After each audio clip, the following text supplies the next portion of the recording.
കരിഞ്ഞ പാടുകൾ മായുന്നില്ല ഇവിടെ നിന്ന്. വംശഹത്യയുടെ 11ാം വർഷത്തിലേക്ക് എത്തുമ്പോഴും.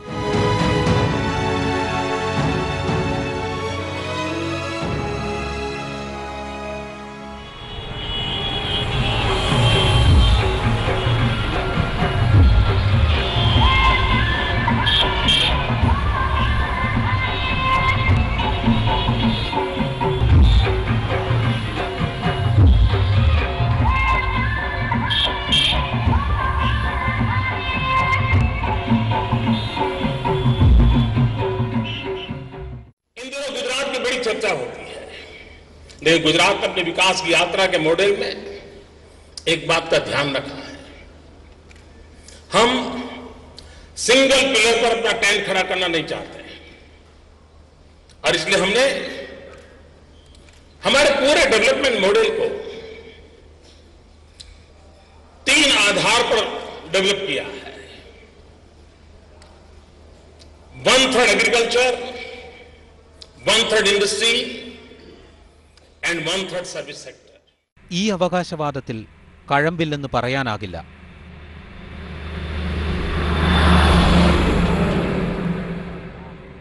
വിസ്താരമുള്ള റോഡുകൾ, ബസ്സുകൾക്കോടാൻ മാത്രം പ്രത്യേക പാതകൾ, യാത്രക്കാർക്ക് കയറാനുമിറങ്ങാനും അത്യാധുനിക ഷെൽട്ടറുകൾ.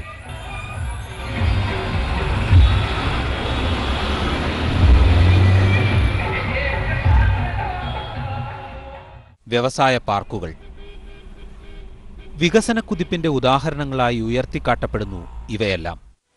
നരേന്ദ്രമോദിയും BJPയും മാത്രമല്ല, ഗുജറാത്തിനെ മാതൃകയാക്കൂ എന്നുറക്കെ പറയുന്നവരിൽ മറ്റു പാർട്ടികളുടെ നേതാക്കൾ പോലുമുണ്ട്. അവകാശവാദങ്ങൾക്ക് യാഥാർത്ഥ്യവുമായി എന്തു ബന്ധമെന്ന് അന്വേഷിക്കുകയാണ് ട്രൂത്ത് ഇൻസൈഡ്.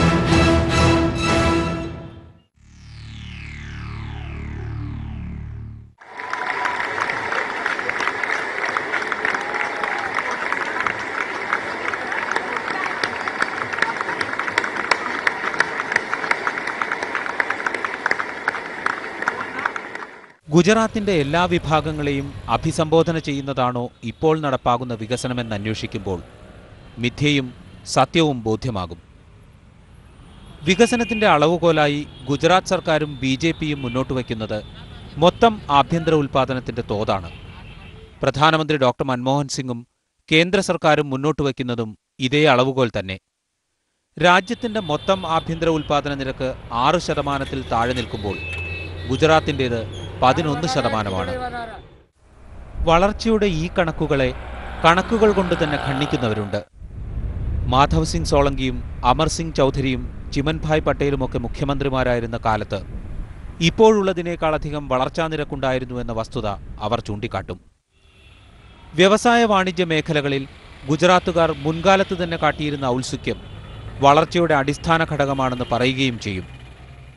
ഇതിനെയൊക്കെ അപ്രസക്തമാക്കിക്കൊണ്ടാണ് കഴിഞ്ഞ ദശകത്തിലെ ഗുജറാത്തിന്റെ വികസനത്തെക്കുറിച്ച് നരേന്ദ്രമോദി വലിയ പ്രചാരണം നടത്തുന്നത്. ഈ മാതൃകയിൽ ഇന്ത്യയിൽ വികസനമുണ്ടാക്കുന്നതിനെക്കുറിച്ച് സംസാരിക്കുന്നത്.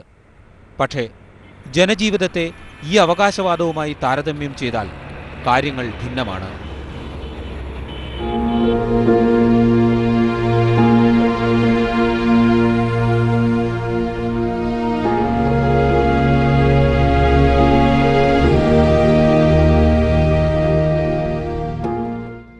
ഇത് രാം റഹീം നഗർ. പച്ചപ്പട്ടാണി തൊലിപൊളിച്ചെടുക്കുകയാണ് ഈ സ്ത്രീകൾ. 1 കിലോ തൊലിപൊളിച്ചെടുത്താൽ കിട്ടുന്നത് 4 രൂപ. ദിവസം 10 കിലോ തൊലിപൊളിച്ചെടുത്താൽ കിട്ടുക 40 രൂപ. ഇത് വെച്ച് കുടുംബം പുലർത്തുന്നവർ നിരവധിയുണ്ടിവിടെ. പുരുഷന്മാരുടെ പ്രധാന തൊഴിൽ അടുത്തുള്ള പച്ചക്കറി ചന്തയിൽ ചുമടെടുപ്പാണ്. ദിവസക്കൂലി പരമാവധി 50 രൂപ. यहाँ तो छूटक मजदूरी करते हैं. जमालपुर जाते छूटक मजदूरी, वो पोर्ट हाउस का नहीं, बस पोर्ट हाउस करके आके भी तो भी पूरा नहीं पड़ता है. तो कोई कभी कुछ ना कुछ काम करते रहते हैं ऐसे घर का. कोई तुवे लाके फोलते, कोई मटर लाके फोलते, ऐसे काम कर रहे हैं. 35-40 रुपये एक का, 3 रुपया 4 रुपया बस. 1 बज के का, हाँ 1 पोट के का. हाँ एक लेके जावे ने बाहर तो कोई अच्छा होता 5 देवे, नहीं तो 4 रुपया देवे बस. 3 रुपये देवे, 4 रुपये देवे, ऐसा 5 30-40 रुपया कमा के आते तो यहाँ आवे तो क्या यहाँ पानी की परेशानी. ഈ ചേരിയുടെ വിശേഷങ്ങൾ ഇനിയുമേറെയുണ്ട്. രാജ്യത്തെ മഹാനഗരങ്ങളിൽ 7ാമത്തെ സ്ഥാനമുണ്ട് അഹമ്മദാബാദിന്. നഗരത്തിൽ നിന്ന് 10 കിലോമീറ്റർ മാത്രം അകലെയുള്ള ഈ ചേരിയിൽ 5000-ഓളം കുടുംബങ്ങൾ വസിക്കുന്നു. കുടിവെള്ളമില്ലാതെ, ആവശ്യത്തിന് വൈദ്യുതി ലഭിക്കാതെ, അടിസ്ഥാന സൗകര്യങ്ങൾ ഒന്നുമില്ലാതെ. ഇത്തരം ചേരികൾ നിരവധിയുണ്ട് അഹമ്മദാബാദ് നഗരത്തിന്റെ പാർശ്വങ്ങളിൽ. എല്ലായിടത്തും കൂടി താമസിക്കുന്നത് പതിനായിരങ്ങൾ. അവിടെ നിന്നൊക്കെ ഇത്തരം സംഭാഷണങ്ങൾ കേൾക്കാനുമാകും.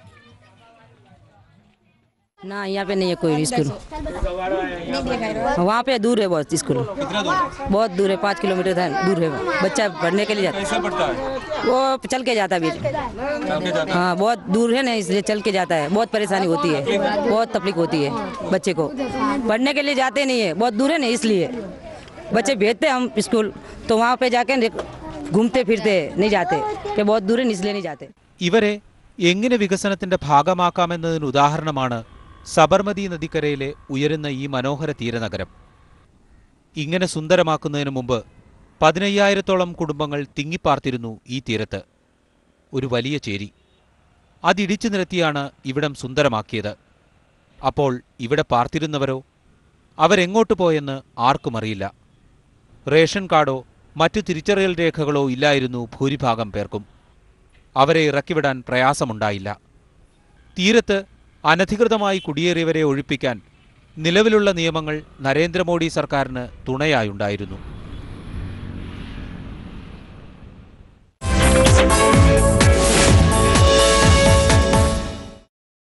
കാശ്മീർ താഴ്വര മുതൽ കൊങ്കൺ തീരം വരെ എത്രയേറെ വൈവിധ്യങ്ങൾ, എത്രായിരം സംസ്കാരങ്ങൾ, ആചാരങ്ങളും ആഘോഷങ്ങളും സമ്പന്നമാക്കുന്ന മഹത്തായ ഭാരതീയ വിവാഹ മുഹൂർത്തങ്ങൾ. ആഘോഷിക്കൂ ജീവിതത്തിലെ ഏറ്റവും സുന്ദരമായ മുഹൂർത്തം മലബാർ ഗോൾഡ് ആൻഡ് ഡയമണ്ട്സിനൊപ്പം. Malabar gold and diamonds, celebrate the beauty of life. Today's programs brought to you by Fast and Healthy കുക്കിങ്ങിന് ഡയോസ് തന്നെ വേണം. ഡയോസ് ഫൈൻ ലിവിംഗ്.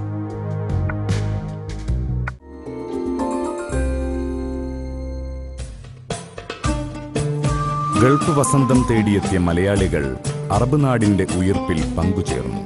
സ്വന്തം നാടുപോലെ അവർ മരുഭൂമിയെയും സ്നേഹിച്ചു. അറബ് മണൽക്കാറ്റിൽ മലയാളിയുടെ വിയർപ്പിന്റെ ഗന്ധം ഇന്നുമുണ്ട്.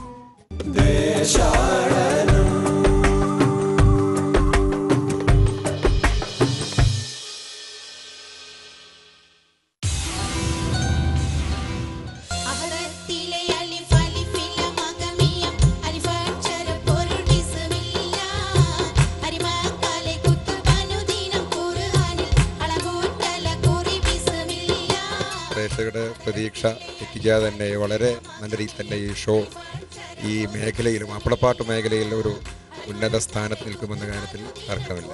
ഈ 14-ാം രാവിൽ ഒരു പാനലിൽ അംഗമാവാൻ കഴിഞ്ഞതിൽ ഒരുപാട് സന്തോഷം. ഇതിലൊരുപാട് നല്ല കഴിവുള്ള കുട്ടികളാണ് പാടുന്നത്. ഞാൻ ഒരുപാട് എക്സൈറ്റഡ് ആണ്. തീർച്ചയായും എനിക്ക് അവരുടെ കൂടെ വർക്ക് ചെയ്യാനുള്ള ഒരു അവസരം എനിക്കും ഉണ്ടാവും.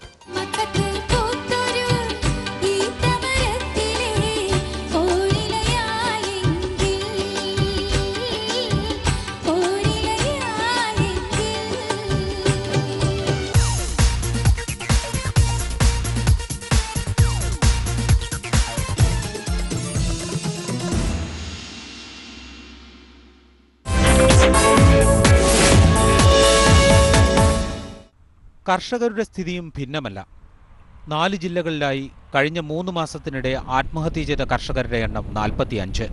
സർദാർ സരോവർ പദ്ധതി പൂർത്തിയാക്കി, ജലസേചന സൗകര്യമൊരുക്കി, കാർഷികോൽപാദനം വർദ്ധിപ്പിച്ചു എന്ന് അവകാശപ്പെടുന്നതിനിടയിലാണ് കർഷകർ സ്വയം ജീവനൊടുക്കുന്നത്. सही में आम आदमी का डेवलपमेंट नहीं है. आज गुजरात के अंदर बीपीएल का जो गरीब लोग हैं उनको रहने के लिए घर नहीं है, बहुत से लोगों को खाने के लिए अन्न नहीं है. फिर भी बोला जाता है गुजरात नंबर 1 है. गुजरात नंबर 1 है सिर्फ पैसादार लोगों के लिए. आज किसान मर रहे हैं, किसानों को बिजली नहीं है, पानी नहीं है, सड़क नहीं है. ഈ കഥകൾക്ക് മറുപടി ഈ കമ്പനികളാണ്. ബോഷും ഫോർഡും ടാറ്റയുമടക്കം കമ്പനികൾ. അതിൽ കൊട്ടിഘോഷിക്കപ്പെട്ടതാണ് ടാറ്റയുടെ നാനോ പ്ലാന്റ്. സിംഗൂരിൽ നിന്ന് പിന്മാറാൻ ടാറ്റ നിർബന്ധിതമായപ്പോൾ സാനന്ദിലെ 11,000 ഏക്കർ സ്ഥലം ചെറിയ വിലയ്ക്ക് ഏറ്റെടുത്ത് നൽകി നരേന്ദ്രമോദി സർക്കാർ.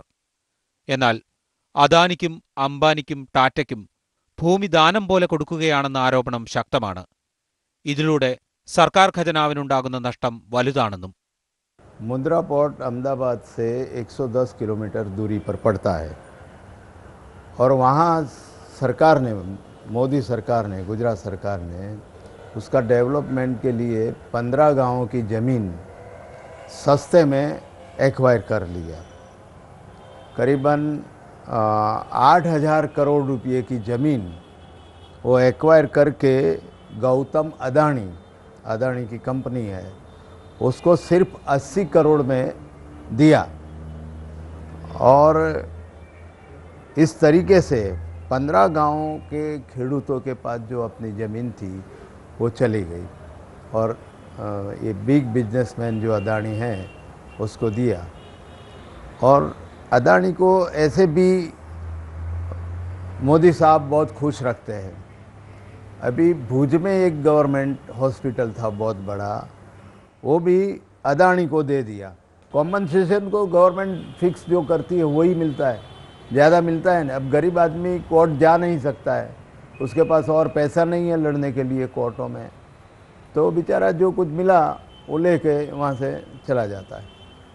നിക്ഷേപം നടത്താനെത്തുന്നത് ആരായാലും അവർക്ക് പരമാവധി സൗകര്യമൊരുക്കി കൊടുക്കുക എന്നതാണ് സർക്കാർ ചെയ്യുന്നത് എന്നാണ് ഇതിനുള്ള മറുപടി. ഇങ്ങനെ തൊഴിലവസരങ്ങൾ സൃഷ്ടിക്കാതെ എങ്ങനെ ജീവിത നിലവാരം ഉയർത്തുമെന്നും ചോദ്യം. 11-12 साल में कम से कम अलग अलग डिस्ट्रिक्ट और तहसील में 800-900 जितने उन्होंने ऐसे गैदरिंग करके सबको जो सहाय मिलनी चाहिए वो देने का काम उन्होंने किया है. 6 वाइब्रेंट गुजरात उन्होंने किया है गुजरात में. उसमें एक गुजरात की पहचान पूरे विश्व में उन्हें खड़ी कर दी. कांग्रेस के शासन में कभी ये चिंता नहीं की गई थी. आज आप कच्छ में जाइए, आज आप दरियाई पट्टी पे जाइए, तो वहाँ पर पहले कुछ नहीं था. वहाँ रोजगारी की कोई नई तक नहीं थी, क्योंकि वहाँ डेवलपमेंट हुआ, ट्रांसपोर्ट हुआ, रास्ते भी इतने चौड़े हो गए, 4 लेन रास्ते हो गए.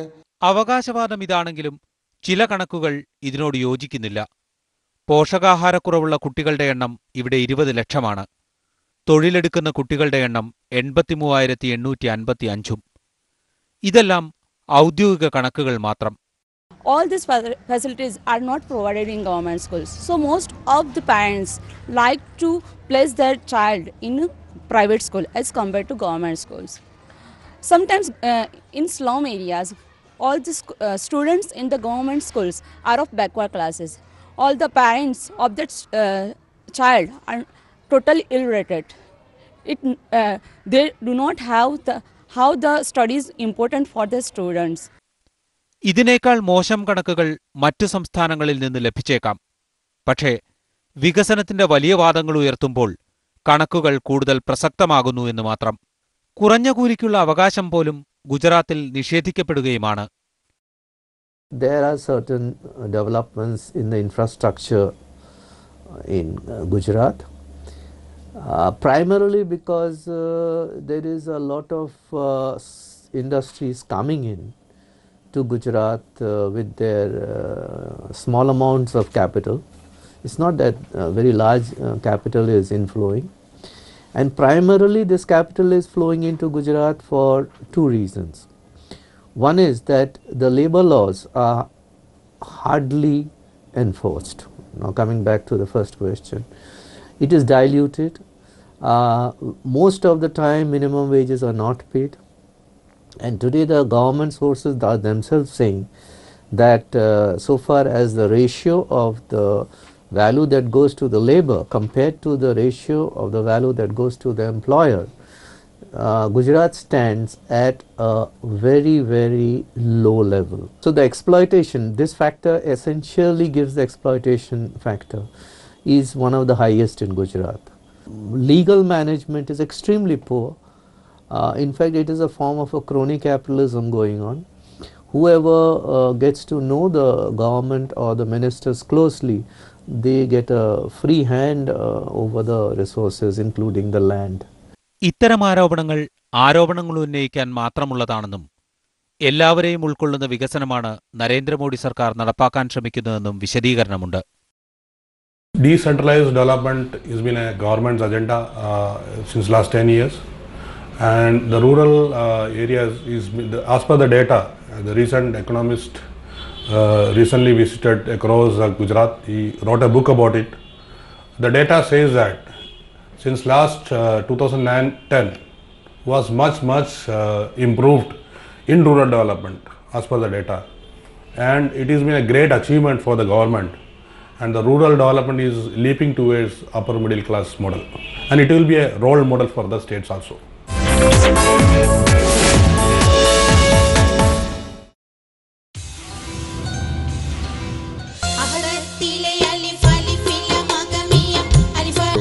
ഉന്നത സ്ഥാനത്ത് നിൽക്കുമെന്ന കാര്യത്തിൽ തർക്കമില്ല. ഈ 14-ാം രാവിൽ ഒരു പാനലിൽ അംഗമാവാൻ കഴിഞ്ഞതിൽ ഒരുപാട് സന്തോഷം. ഇതിലൊരുപാട് നല്ല കഴിവുള്ള കുട്ടികളാണ് പാടുന്നത്. ഞാൻ ഒരുപാട് എക്സൈറ്റഡ് ആണ്. തീർച്ചയായും എനിക്ക് അവരുടെ കൂടെ വർക്ക് ചെയ്യാനുള്ള ഒരു അവസരം എനിക്കും ഉണ്ടാവും.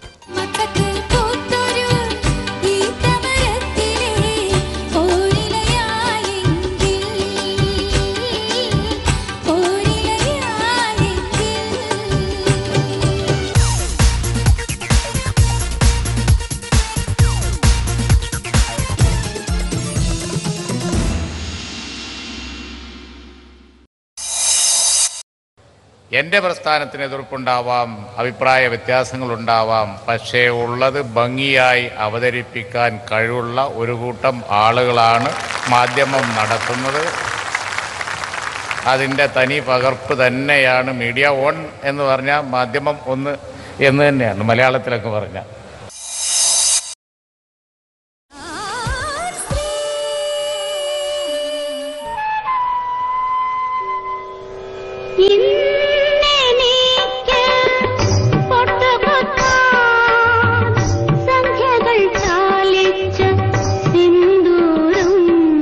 നാഗരികതയ്ക്ക് സ്ത്രീയോടുള്ള മനോഭാവം എങ്ങനെയാണ്, അതാണ് നാം അളവുകോലായി സ്വീകരിക്കുന്നത്. ഈ ഒരു മാലിന്യം എന്ന് പറയുന്നത് വെറും ഒരു രാജ്യത്തെയോ ഒരു ഗ്രാമത്തിലെയോ ഒരു പഞ്ചായത്തിൽ മാത്രം ഒതുങ്ങുന്ന ഒരു കാര്യമല്ല.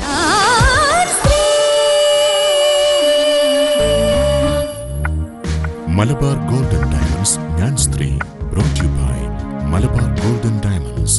മലബാർ ഗോൾഡൻ ഡയമണ്ട്സിൽ ചേമ്പുരുടെ ഉത്സവം. Celebrate the beauty of life.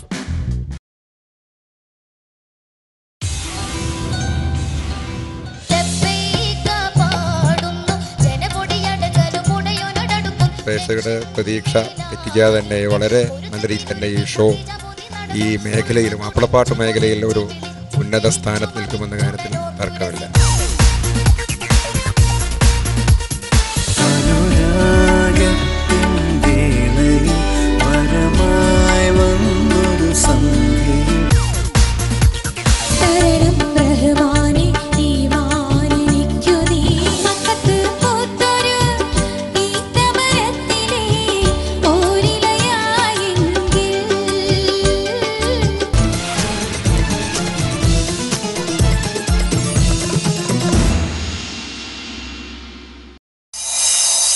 മാധ്യമത്തിൻ്റെ സാർവദേശീയ ദേശീയ രാഷ്ട്രീയ സാമൂഹ്യ നിലപാടുകളിൽ പലതിലും അടിസ്ഥാനപരമായ വിയോജിപ്പുള്ളപ്പോൾ തന്നെ പൊതുവിൽ ജനപക്ഷത്തു നിന്നുള്ള മാധ്യമ പ്രവർത്തനം അഭിനന്ദനാർഹമാണ്.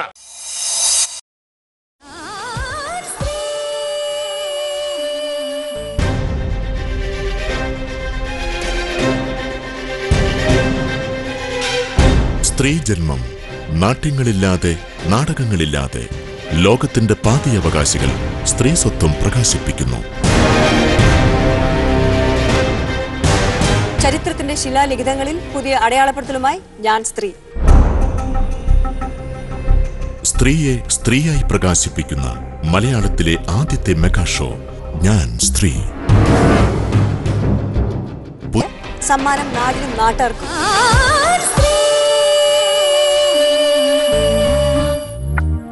മലബാർ ഗോൾഡൻ ഡയമണ്ട്സ് ഞാൻ സ്ത്രീ brought you by Malabar golden diamonds. Malabar golden ഡയമണ്ട്സിൽ ചേമ്പുരുടെ ഉത്സവം. Celebrate the beauty of life.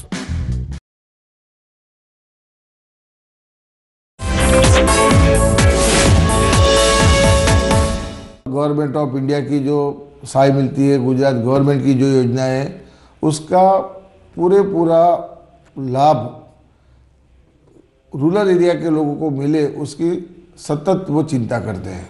सरकार के अधिकारी और सरकार के मंत्री और चीफ मिनिस्टर प्रोजेक्ट तैयार करके गवर्नमेंट ऑफ इंडिया को भेजते हैं, तब उसकी अप्रूवल मिलती है और उसके अप्रूवल के बाद समय सर वो काम पूरा होता है कि नहीं होता है, उसका मॉनिटरिंग, उसका फंक्शनिंग सब देखने की जिम्मेदारी राज्य सरकार की है। और गुजरात में नरेंद्र मोदी के शासन में जो डेवलपमेंट हुआ है, ऐसा डेवलपमेंट किसी की सरकार में नहीं हुआ है।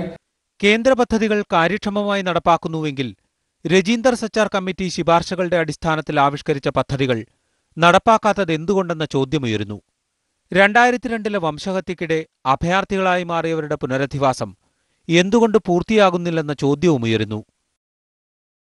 All rehabilitation work was done by NGOs, not by the government.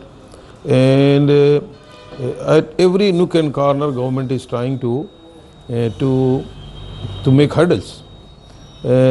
Still, we are fighting for the civil amenities for those rehabilitation colonies which were built by NGOs. And Gujarat government has not accepted up till now that they have the right to be rehabilitated by the government. This Gujarat government feels that Sachar committee reports and after that the 15-point program regarding minority education which central government have formulated the schemes, pre-matric scholarship and post-matric scholarship. The Gujarat government feels that these schemes are discriminatory. So still the Gujarat government is not ready to disburse those scholarships and not ready to pay the state share. ഉയർത്തിക്കാട്ടപ്പെടുന്ന വ്യവസായ നേട്ടങ്ങൾക്കുമുണ്ട് തകരാറുകൾ. 11,000 ഏക്കറിൽ Tata nano plant സ്ഥാപിച്ചപ്പോൾ സാനന്ദിലെ പ്രദേശവാസികൾക്കാർക്കും അവിടെ തൊഴിൽ ലഭിച്ചില്ല. സുരക്ഷാ ഗാർഡുമാരായി ഏതാനും പേർ നിയമിക്കപ്പെട്ടു എന്ന് മാത്രം. ഇക്കാണുന്ന നാനോ കാറുകൾ ഇവിടെ കിടക്കാൻ തുടങ്ങിയിട്ട് മാസങ്ങളായി. 10,000-ലധികമുണ്ടിവ. ഇത് മാർക്കറ്റിലേക്ക് എത്തിക്കാതെ ഇനി ഉൽപ്പാദനം സാധ്യമല്ല. പ്ലാന്റ് നിർത്തിയിട്ടിരിക്കുന്നു. ഈ പദ്ധതികൾക്കായി ഏറ്റെടുത്തതിൽ ഏറെയും കൃഷിഭൂമിയായിരുന്നു. വരാനിരിക്കുന്ന പദ്ധതികൾക്കായി ഇനിയും ഭൂമി ഏറ്റെടുത്ത് മാറ്റിയിട്ടിട്ടുമുണ്ട്. 2 കൊല്ലത്തിനിടെ തരിശിടപ്പെട്ടത് 2 കോടി ചതുരശ്ര മീറ്റർ സ്ഥലമാണെന്നാണ് ഏകദേശ കണക്ക്.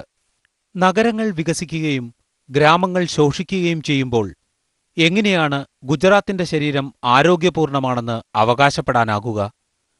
വിശാലമായ റോഡുകളുണ്ടാകുന്നു. അടിസ്ഥാന സൗകര്യ വികസന പദ്ധതികൾ സമയബന്ധിതമായി നടപ്പാക്കപ്പെടുന്നു. വ്യവസായ സംരംഭകന് ഒരൊറ്റ ദിവസം കൊണ്ട് പദ്ധതി നടപ്പാക്കാൻ അനുവാദം ലഭിക്കുന്നു. പക്ഷേ ന്യൂനപക്ഷങ്ങളും ദളിതുകളും ഇരകളാക്കപ്പെടുകയും സാധാരണ ജീവിതത്തിൽ നിന്ന് അകറ്റി നിർത്തപ്പെടുകയും ചെയ്യുമ്പോൾ വികസനമിവിടെ പണക്കാരുടെയും മുന്നാക്കജാതിക്കാരുടെയും മാത്രമാണ്. The first Land Reforms Act which see the light of enactment in India was the Saurashtra Land Reforms Act, under which 55,000 landless farming labourers belonging to Patel community got 12 lakh acres of land. But despite of thousands of Dalits belonging to the same class of farming labourers, Dalits did not get an inch of land. Then Dalit starts movement demanding the lands which they are tilling be regularized and given them the possessions. Not an inch of land is given. Following this struggle by the Dalits, government of Gujarat comes up with Gujarat Agricultural Land Ceiling Act, under which Dalits were supposed to be given more than 2 lakh acres of lands. 40 years has gone by, no land is given.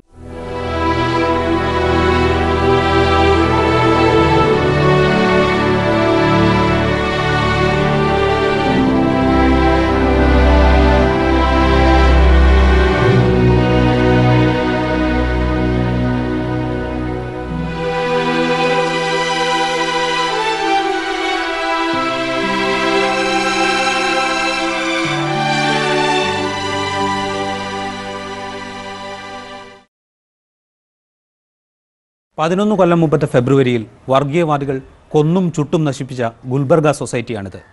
കരിയുടെ പാടുകൾ ഇപ്പോഴും മാഞ്ഞിട്ടില്ല. ഇവിടെ നിന്ന് ഒഴിഞ്ഞുപോയ ജീവിതങ്ങൾ ഇനി ഒരിക്കലും തിരിച്ചു വരികയുമില്ല. When Modi became the CM of Gujarat, Gujarat's position was at number 8 in Human Development Index. It has slipped down to position number 13. Is this the vibrant Gujarat he's all the time boasting of? In a recent survey, it is found that Gujarat has 96 types of untouchability being practiced in more than 1,500 villages.